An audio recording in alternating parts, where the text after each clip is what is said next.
Good morning, everyone. Hope everyone is doing well. Hope you had a nice 3-day weekend. So to get started today, we're going to first start with the warm-up problem. So what I first want you to do is I want you to you can. So I would actually recommend working with your group for this problem. So I would join a table group in Discord. And I would recommend working with a group for this problem. But it's not very computational based, but it's a little bit more conceptual. And so if you have any questions about this, you may want to consult with your group mates. But in the problem here, we have a graph. We have a graph that's curved.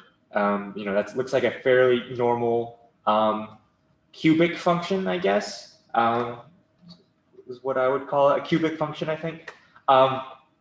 So there's a bunch of points on here, A, B, C, D, E, F, G, H, and your goal is to identify where on the graph is the object moving the most slowly, where on the graph is the object speeding up, where on the graph is the object slowing down, where on the graph is the object changing direction, and where on the graph is the object at its initial position.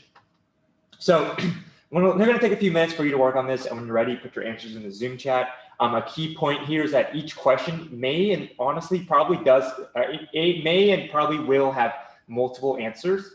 So, I think some of the questions may have one answer, but a lot of the questions will have multiple answers. So be aware of that. And initially in this example, this problem, speeding up means you have a positive acceleration, and slowing down means you have a negative acceleration.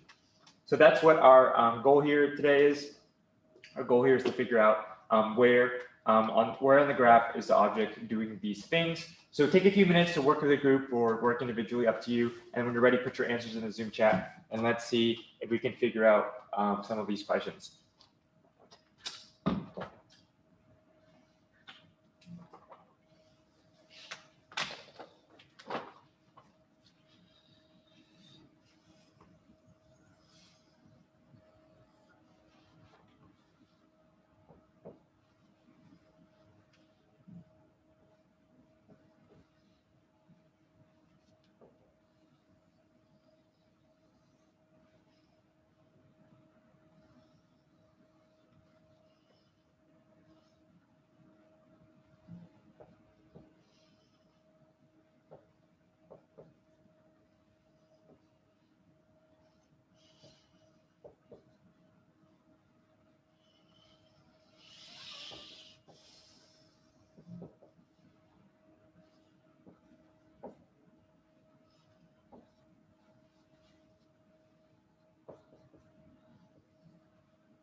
Good morning, everyone. For those of you just joining us, we're working on the warm-up problem on the board. There's a graph here, and we want to identify where on the graph is the object moving most slowly, where is it speeding up, where is it slowing down, where is it changing direction, and where is it at its initial position. What I want you to remember is that each question may have more than one answer, and that speeding up means it has a positive acceleration, and slowing down means that it means it has a negative acceleration. This is an x position versus time graph, x of t versus time. So let's see if we can figure out some of these answers.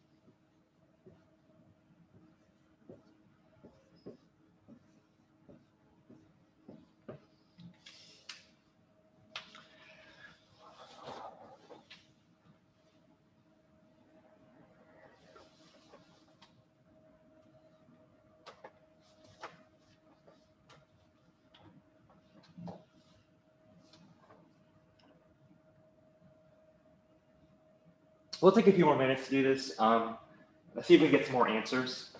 Some more wiggling participants. It's okay if you are a little confused. That's why it's a warm up. I just do want to, at least I do want to see what some people's thoughts are. It helps me a lot too.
Okay, so as you're still working through this, actually no, I'll give you another minute or two to try to figure this out. I think people are still typing their answers in.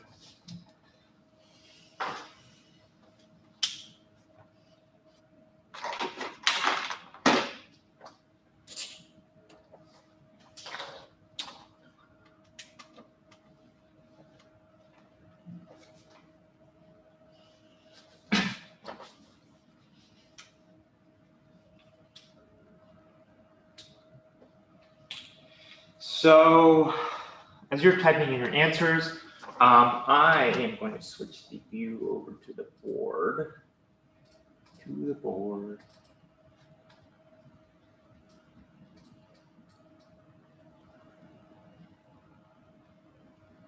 Okay. So the first thing we want to do is we want to identify what does it mean to have the slowest, when is it moving the slowest? So usually when something is moving the slowest, what it means is that our speed, not our velocity, our speed, well, yeah, our speed is as close to zero as possible, right? Having a negative velocity doesn't mean that it's moving slowly. Instead, it means our speed is moving slowly. So the best way to find out where our speed is moving slowly is we sort of want to figure out, when the slope, so this is a position versus time graph. So the slope of this is our velocity. So we want our velocity to be as close as zero as possible. We want our speed to be as close as zero as possible.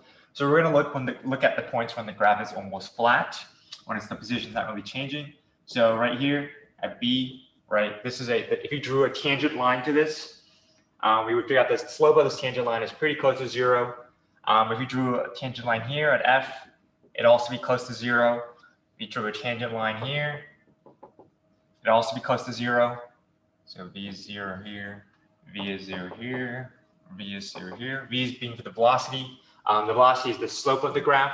And so if we were to draw it at these points, we would recognize that, okay, at B, at F, and at H, the velocity of the graph is pretty close to 0, if not at 0, which means that the object is not really moving at that point.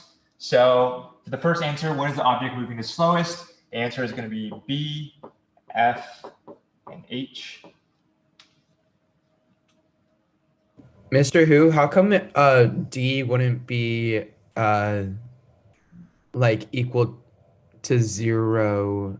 Because at D, it's moving, it's the position, it's still moving. Like the position is 0 at D, but the slope of the graph is not 0. Right, because it's like still in motion. It's not like rest.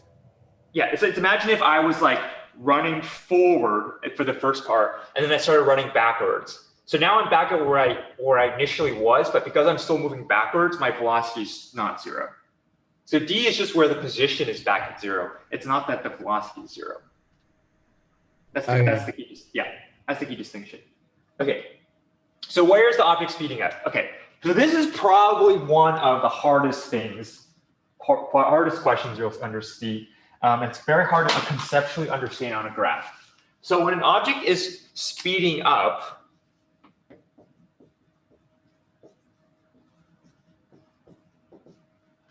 it means that our acceleration is positive,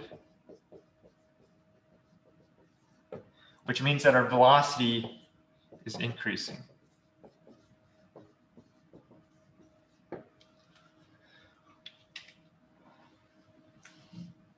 So we can have a positive velocity and a negative acceleration if our velocity is decreasing, not our position, our velocity.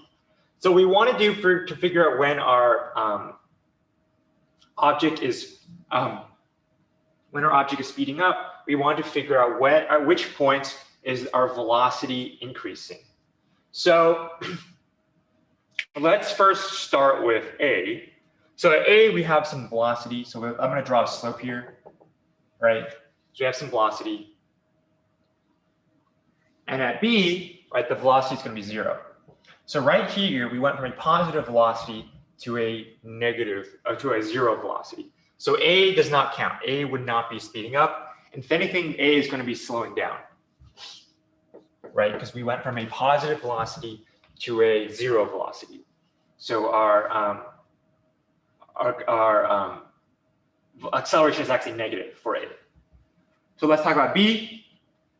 So B, you have a 0 velocity. And then at C, you have a negative velocity because your slope is negative. You're going closer to 0.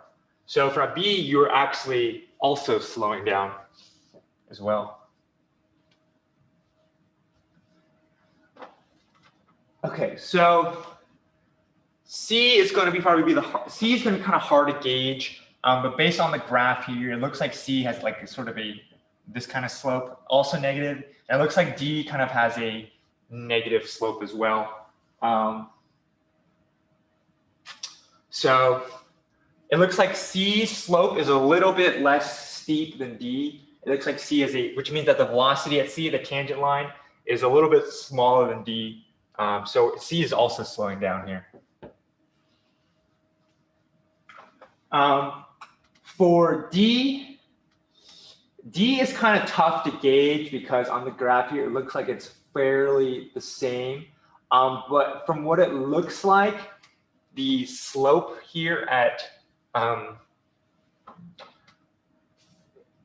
from what it looks like that, we'll just say, it kind of looks like that from D to E, well, from what it looks like here, the slope at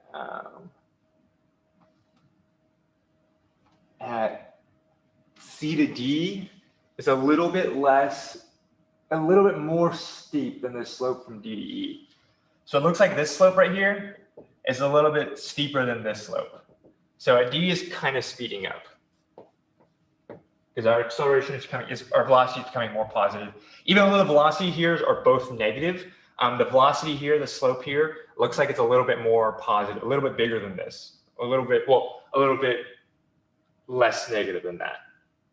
Okay, so E is going to be easier than that one because E is easier to tell. At E, you can clearly tell that the slope here is becoming more. It's becoming a lot more positive than this. This is so E is definitely for sure. It's going to be positive as well, speeding up. F is also very similar. You can tell that this velocity here actually becomes positive, and whereas here is negative. So F is definitely speeding up as well. G is kind of hard to tell.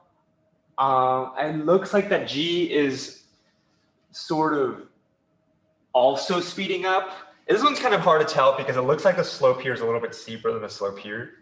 So I think G is speeding up, but you could argue a case for either way because the graph isn't very clear here. And then at H, it's definitely slowing down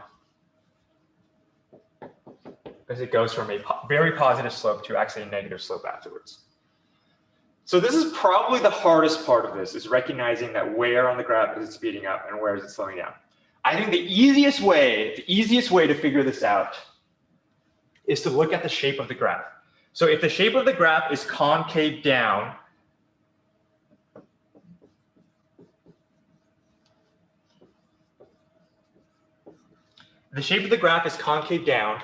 it means that the acceleration is negative.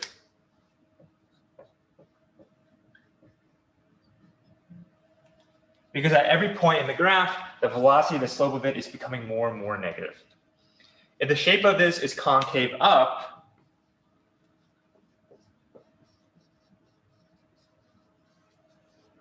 it means that your acceleration is positive because your slope is becoming more and more positive at every point.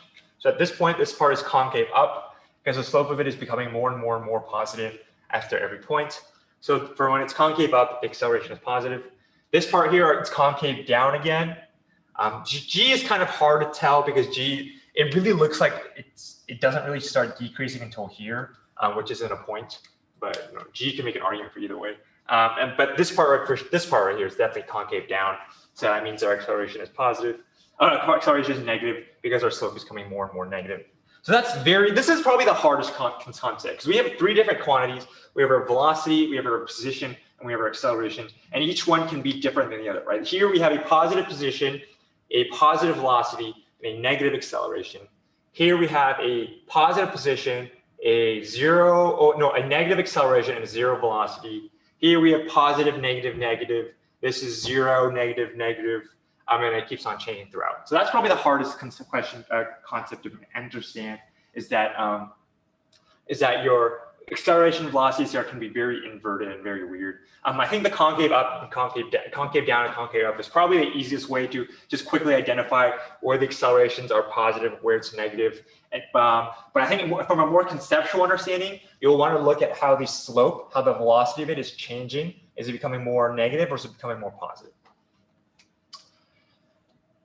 Okay, so before I move on to D and E, does anyone have any questions for me about this speeding up, slowing down thing? Because I know it can be kind of confusing.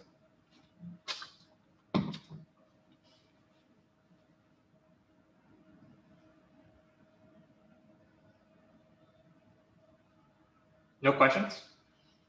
Okay. Okay. I don't know if I did a good job explaining it, but hopefully I did. Okay. So now we want to figure out when the object is changing direction. Well, changing direction is when an object goes from a positive velocity to a negative velocity. On this graph here, it just means that pretty much wherever the slope, and on this graph, not always, but on this graph, we're just looking at the points from when it goes from a positive to a negative slope or a negative to a positive slope. So B is probably the easiest place, right? B has a positive slope in the beginning, and then it goes to a negative slope. So B is changing position here. Same with F. F goes from a negative velocity to a positive velocity, a negative slope to a positive slope. And then last but not least, H goes from a positive slope to a negative slope. So H is also changing direction here.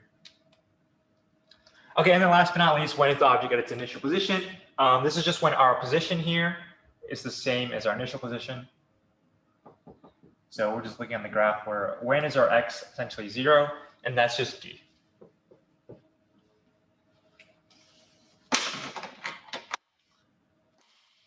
Does anyone have any questions about this overall?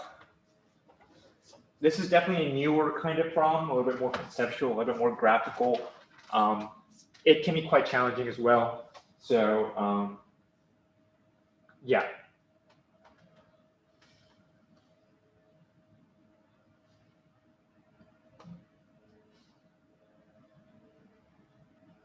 Okay, so here is the plan for today. So the plan for today is we're going to pick up where we left off on Thursday. We're going to keep excelling at Excel or excelling at Google Sheets.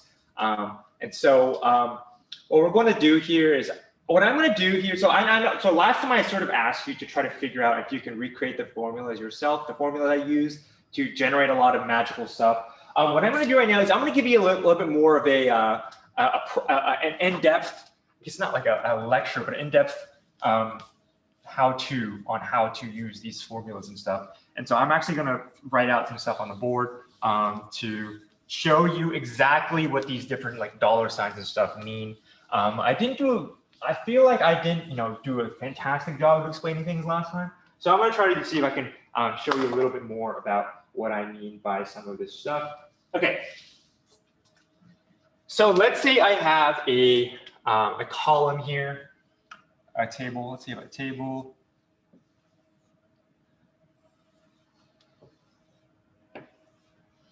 Now let's call this column A. And let's call this 1, 2, 3, 4. Okay, so let's say I have a bunch of numbers here. Let's call this, I don't know, 10, 20, 30, 40. And so let's say I wanted to make each one of, let's say for column B,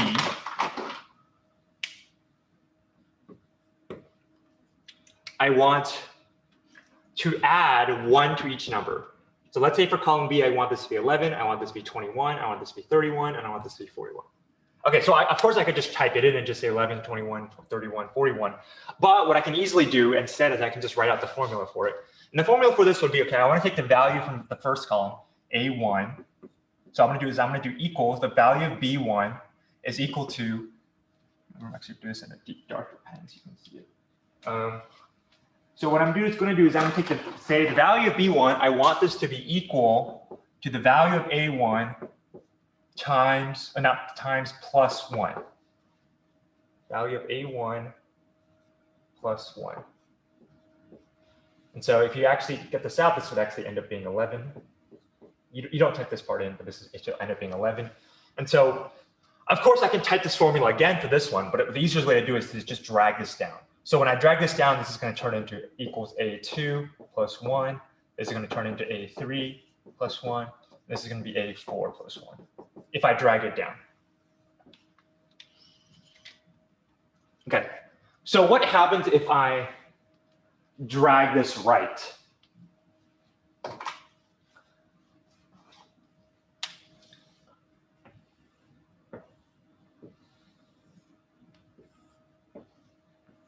So what happens if I drag this formula to the right? So if I drag it to the right, you might think that what happens is that, okay, what I'm going to do is, if I drag it to the right, what is this going to do is it's just going to copy the formula over. It's just going to be 10 plus 1, which is going to be 11. That's what you might think. In reality, though, what it does is it shifts every single value of this formula 1 over. So instead of being A1 plus 1, this is actually going to be equals B1 plus 1. If I drag this, and so if I drag this down again, or if I drag each one to the right, again, this is equals B2 plus 1, and this is going to be equals B3 plus 1 equals B4 plus 1.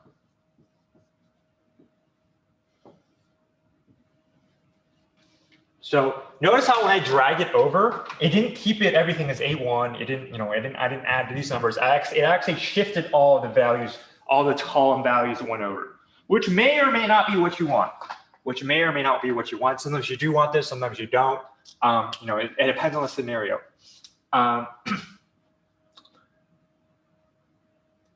So that's what happens. This is a fairly standard way of doing these. But what if you didn't want to, what if you didn't want to,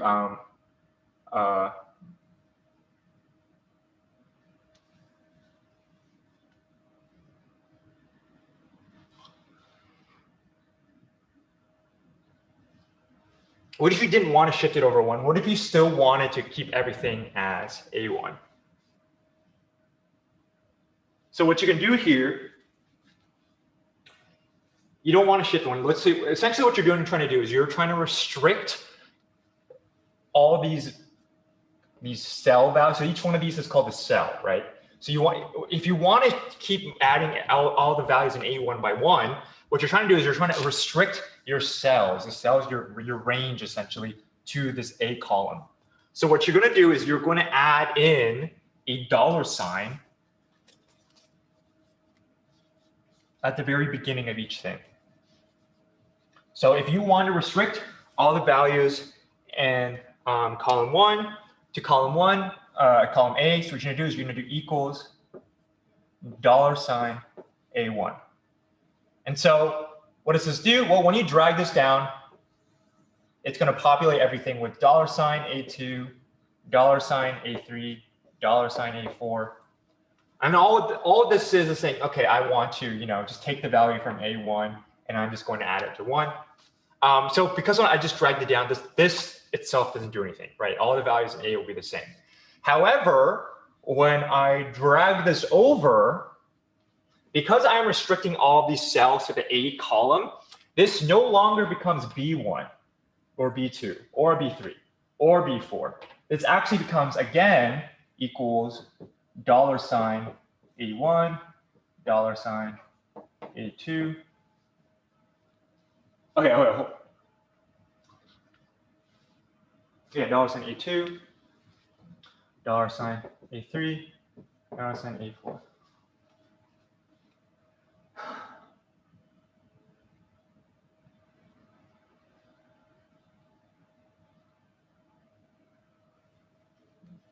So that's if I want to restrict all of these calculations to this column.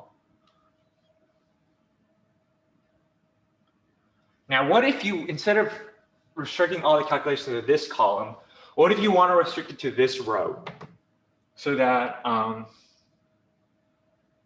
you are always doing A1 plus 1 or something, or you're always using this value of A1, or you're only using these values here. So if you only want to use all the values in this first row, instead of putting the $sign in the front here, you're actually going to put the $sign in the middle. So you're going to do $1. And what this means is that you're restricting all your values to here. So if I have a column called $1, if I drag this down, this will turn into $1. And so if I drag this down, it'll still turn into $1 because I am restricting all the values to this A row. And because all I'm doing is I'm dragging it down, the column still doesn't change because all I'm doing is dragging it. I just restricted the row to still be 1. If I drag this to the right, this is going to turn into $1, right? Because I'm not restricting the column, I'm only restricting the row. So when I drag this over, it's still going to change the column, it's just not going to change the row. And if I change it down here, it's going to be $1, $1, etc. All right, so this doesn't change the row, it only changes the column. When you have a $sign in the middle, when you have a $sign in the front, it's restricting the column, but it's not restricting the row. So when you want to restrict both the column and the row, essentially when you only want to use the value from one cell in particular, you're going to use two $signs. You're going to have one in the beginning to restrict it to the row. So I'm going to restrict all my values to the first row. And then I want to restrict all my values to the first column, to the A column. So I'm going to put a $sign here. And so I'm going to have $sign A, $1. And this means restrict, essentially just means that only use A1. It means that this never, and when you drag this, no matter which way you drag this, it'll always end up using this cell. And so this is very useful when you have a static value that you're always trying to use Maybe it's like a value of pi, though Excel has pi, so you don't need to use that. But like maybe it's $1, maybe it's just like, you know, a number that you're always trying to use, like some constant or something, right? You never want to change it. Well, then this is when you might want to use this, right? You want to keep $8, $1, to only use this value from A1. But sometimes you may want to, you know, sometimes you may not want any restrictions. Sometimes you may want some restrictions. And so these are just sort of how you would navigate Excel to do this. So does this sort of explain how you use dollar signs and stuff?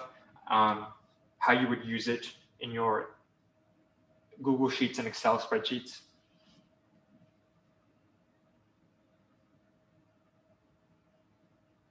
Okay.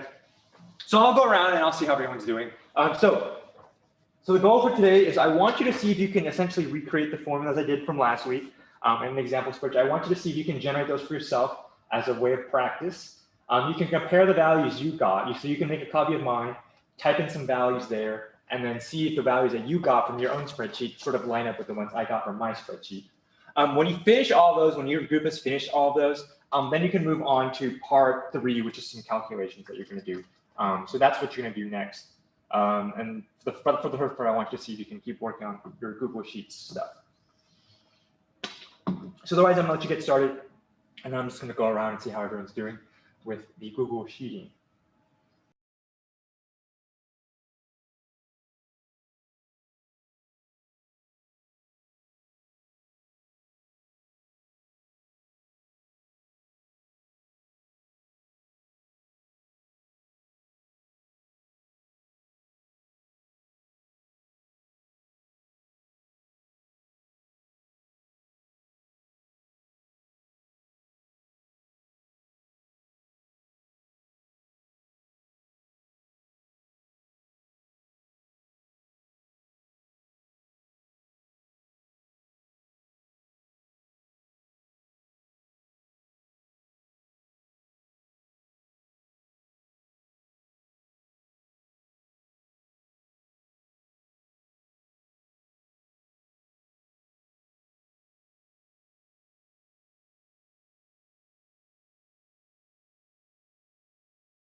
Okay, so we have 1 minute left, so I'm gonna wrap up here. Hopefully you were able to mostly finish your formulas and stuff.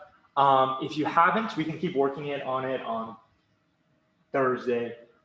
If you have finished the formulas, I would just want you to, basically we'll pick up everything on Thursday and see where everyone is. If you haven't finished your formulas, I'm gonna try and check in with you on Thursday and I'll try to help you along. If you have finished everything, that's perfect. And then we'll keep working on Thursday. So no homework. We'll just pick up where we are left off on Thursday.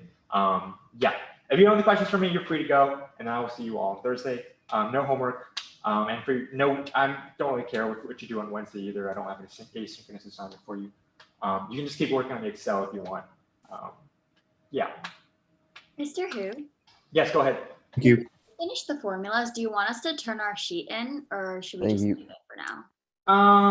Just keep it for now because you're gonna use it later. Did you already finish? And you guys already adjusted your adjusted speed limits for your race courses? Yeah. Okay, yeah. So you don't need to turn them in yet. Okay. What I would do is, hold on. Did I make a place for people to submit stuff on? I just need to double check and see because I was thinking you just when you submit your part 3, like you submit your spreadsheet with it.